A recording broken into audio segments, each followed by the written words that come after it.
Story of the day, the investigation into the Kerala IED blast that took place yesterday. A triple blast in Kerala has switched on alarm bells across the country.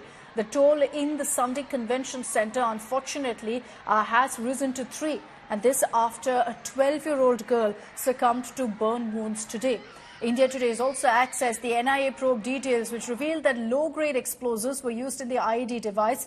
And we're talking about a toy car remote, mobile phone batteries, circuit firecracker explosives, all being put together to create this IED device.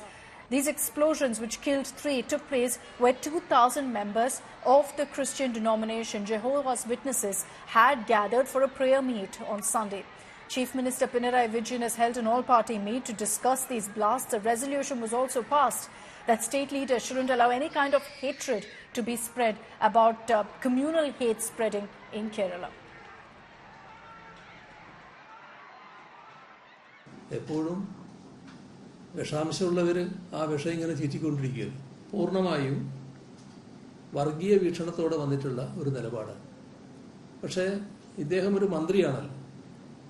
ആ മന്ത്രിസ്ഥാനത്തിരിക്കുന്ന ഒരാൾ അന്വേഷണ ഏജൻസികളോട് സാധാരണഗതിയിൽ ഒരു ആദരവ് കാണിക്കണം.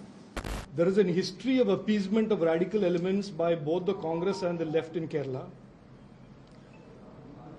And I said this in the context of the Hamas chief being given an opportunity with no intervention by the government of Kerala or indeed the Kerala police.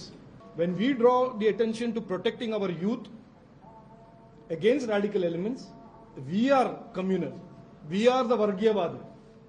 Out of the 12 who are in ICU, 4 are critically ill. 2 are mother and brother of the girl child, and they have mother has got burns around 50%, and the brother has also got burns above 60%. And also we have another patient at the Rajgiri hospital. She has also got burns above 60%. She is also ventilated. And so a total of 4 is critically ill and others are almost stable. That I was here in July 2022 and I had made a statement that this Pinarayi Vijayan government is soft towards the radical forces.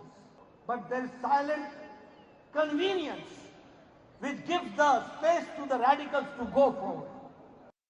Kerala will be united against the hate campaign. Some parts and some other irresponsible leaders are trying to make some hate campaign. And through the social media also.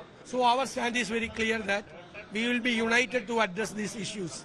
We will never allow any forces to make split or any differences of opinion among the people. Chief Minister Pinarayi Vijayan in his press meet read out a tweet of yours and said that you're setting a communal agenda here. How do you want to respond? No, look, I think for Pinarayi Vijayan, the word communal is now he's using it conveniently to cover either his ineptness or his corruption or his appeasement politics. I never said anything yesterday excepting to say, how is it that Hamas, as an organization today, is allowed a free pass in Kerala?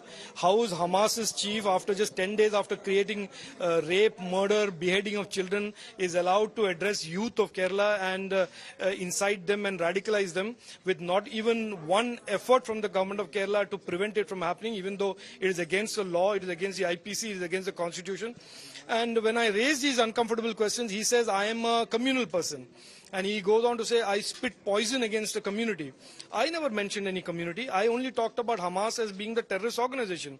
The mistake is that Pinarayi Vijayan's appeasement politics, for him, the moment anybody talks about Hamas and terror, he automatically thinks that we are meaning the entire community. These are the visuals from Zamra Convention Center. You can see how this entire area has been cordoned off. There is no permission for media or anyone else to enter. It is only the NSG teams, the NIA teams and the Kerala police officials who are allowed to enter this premises as of now. And you can see how There are, of course, a lot of police vehicles, and all these cars that you see on your screens are cars that were brought by the people, the members who participated in that prayer meeting. And when the explosion, of course, took place last morning, all of them had to rush out of the hall because there was a lot of fire and smoke inside the hall. They all rushed to save their lives, and for that reason, none of them could take their car out. And now that the police has completely secured this area, there is no way that they can come and take their cars back. So that is the reason why so many of these cars are parked inside, and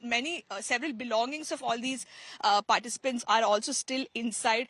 So the forensic teams, they're all at the spot trying to gather as much evidence as possible to understand what exactly happened, what were the materials that were used for this explosion. The CCTV footage for the last 3 days, this prayer meeting, of course, was going on for the last 3 days. All CCTV visuals have been retrieved by the police. They're thoroughly examining it. With video journalist Daniel, this is Shilpa Nair.